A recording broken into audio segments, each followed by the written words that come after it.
Salam sejahtera, selamat petang.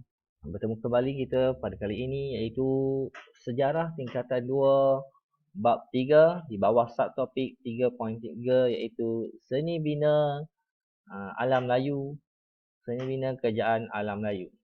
Okey, untuk pengenalan kita tengok apa itu seni bina. Okey, seni bina merupakan satu seni yang mereka bentuk sebuah bangunan yang mempunyai fungsi-fungsi tertentu. Oleh itu, kecemerlangan masyarakat alam Melayu dapat dilihat melalui hasil seni mereka. Antaranya termasuklah seni bina candi, perkapalan dan sistem pengairan. Mudah kita sebut apa itu seni bina. Contohnya seperti masjid, kuil, sekolah dan lukisan-lukisan yang terdapat daripada ukiran-ukiran yang terdapat pada bangunan-bangunan itulah yang dipanggil seni bina. Okey, untuk kerajaan Melayu, alam Melayu kita tengok satu persatu. Yang pertama, kerajaan Funan. Okey, kerajaan Funan mampu membina kapal yang besar yang boleh memuatkan sehingga 700 hingga 1000 tan kargo barangan. Okey, 1000 tan, 1 tan bersamaan dengan 1000 kilo. Maknanya lebih kurang 100,000 kilo barangan. Okey, mereka juga terkenal dengan perahu panjang yang boleh membawa muatan sehingga 100 orang penumpang. Sangat ramai. Okey, jadi kerajaan Funan ni seni bina dia sangat canggih lah sebab boleh mampu buat kapal yang besar dan boleh buat kapal perahu yang panjang boleh memuatkan sampai 100 orang penumpang. Jadi kita tengok yang besar ni, jadi kemajuan dia dalam seni bina adalah sangat tinggi. Seterusnya, sistem pengairan dibina untuk melimpahan air dan mengalirkan air masin keluar daripada tanah pertanian. Okey, sistem pengairan dalam sesebuah kerajaan sangat penting untuk mengairkan air daripada sungai ke kawasan tanaman, sungai kepada kegunaan harian dan sebagainya. Okay, candi yang telah dibina sebagai rumah ibadat di kerajaan Funan adalah Candi Go-Che-Ti di Och-Io. Okay, candi telah dibina sebagai rumah ibadat, pusat pendidikan dan pertemuan masyarakat. Okay, candi ini bukan sahaja digunakan sebagai pusat ibadat, tapi dia juga sebagai tempat orang berkumpul dan menyebarkan ilmu ataupun pendidikan. Kerajaan Angkor. Kerajaan Angkor mempunyai seni bina yang berkait rapat dengan kegiatan pertanian. Okay, mereka membina bare berukuran 2 kali 8 km. Kamu boleh bayangkanlah 2 km kali 8 km yang mampu menampung 30 juta meter padu air yang disalurkan kepada sawah-sawah sekitarnya. Maknanya 2 km, 2000 meter kali dengan 8000 meter. Sangat luas lah. Lebih kurang, kamu boleh bayangkanlah 2 km jauh mana. Itulah keluasan sungai ataupun keluasan bare ni. Okey, ini seni bina kerajaan Angkor yang masyhur ialah Angkor Wat dan Angkor Thom. Jadi adalah Candi Go-Che-Ti. Sini adalah Candi Angkor Wat dan Angkor Thom. Angkor Wat dibina oleh Raja Suraman II pada abad yang ke-12. Angkor Wat dibina dengan keluasan 208 hektar. Binaan menara utama di tengah-tengah candi ialah setinggi 65 meter. 65 meter. Masyarakat Angkor turut membina kapal untuk kegunaan perdagangan dan peperangan.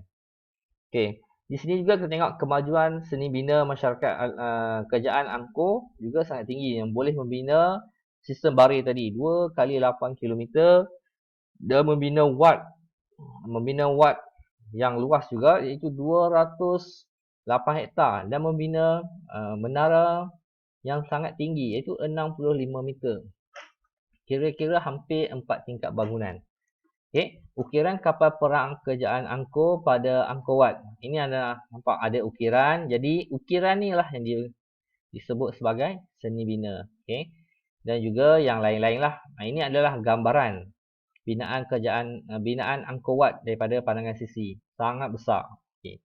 Bila kita tengok binaan yang besar ini, jadi menggambarkan kerajaan ini mempunyai sistem seni bina yang hebat. Okey, sistem arkiteknya, dan sistem buruh dia mesti hebat. Okey, ini adalah tinggalan binaan di Candi Goche di Iyo. Tadilah kerajaan yang pertama ni, kerajaan Funan. Okey, seterusnya kita tengok kerajaan Champa. Kerajaan Champa, seni bina kerajaan Champa dapat lihat melalui binaan candi. Okey, kenapa candi? Candi sebab kerajaan alam Melayu seperti yang saya cakap pada sebelum ini dipengaruhi oleh agama Hindu dan agama Buddha. Selepas itu barulah datangnya agama Islam. Bila dua agama ini, rumah ibadat mereka adalah kuil ataupun tokong. Jadi kamu boleh lihat seni bina kerajaan alam Melayu ni lebih kepada bentuk kuil dan tokong. Seni bina, antara candi kerajaan Champa yang masyhur ialah kompleks candi di lembah Misong, Dong Duong dan Po Naga. Ini adalah gambarlah candi Misong. Kita baca sini sikit info. Candi Borobudur merupakan candi bagi penganut Buddha yang terletak di Manggelang, Jawa Tengah, Indonesia. Candi ini merupakan candi Buddha yang terbesar di dunia pada abad ke-9 semasa kerajaan Sailendra. Candi ini dibina berbentuk gunung yang segi-segi dan memiliki beberapa tingkat.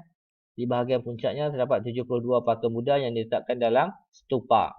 Jadi candi Borobudur ni adalah candi yang popular juga dan masih ada hingga sekarang lah. Seterusnya kita tengok kerajaan Sriwijaya. Kerajaan Sriwijaya turut membina candi. Antara candi yang masyhur adalah Candi Muara Takus dan Candi Muara Jambi di Sumatera. Ibu kota Sriwijaya menjadi pusat binaan kapal. Rekod kerajaan Cina mencatatkan Palembang sebagai pusat binaan kapal Melayu Kuala Lumpur yang besar. Boleh berlayar hingga pelabuhan Tonkin dan Tenggara, China. Ini adalah ukiran tugu di Bukit Singgutang, Palembang yang menggambarkan kapal-kapal era kerajaan Sriwijaya. Seterusnya kerajaan Majapahit.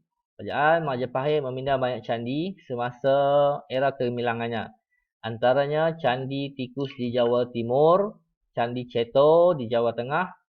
Selain itu, selain candi, masyarakat kerajaan Majapahit membina pintu gerbang seperti Gapura Wiringing Lawang, iaitu pintu gerbang laluan diraja, dan Gapura Bajang Ratu, iaitu pintu masuk ke sebuah bangunan suci di Jawa Timur. Ini Candi Ceto, bawah ni Candi Batu Pahat. Inilah di Kedah Tua. Seni bina kerajaan Kedah Tua banyak tumpu kepada binaan candi bagi agama Hindu dan Buddha di Lembah Bujang. Contohnya candi yang masyhur adalah di Bukit Coras, Bukit Pendiat dan Bukit Meriam. Tinggalan candi Hindu yang masyhur adalah di Bukit Batu Pahat dan Bendang Dalam. Kedua ini candi ini dipengaruhi oleh seni bina kerajaan Chola India. Seni bina Hindu dan Buddha turut ditemukan di lokasi candi tersebut. Macam saya cakap tadi lah, semua banyak bina-binaan kerajaan alam Melayu ni dipengaruhi oleh dua negara ini, iaitu dua agama ini, iaitu Hindu dan Buddha.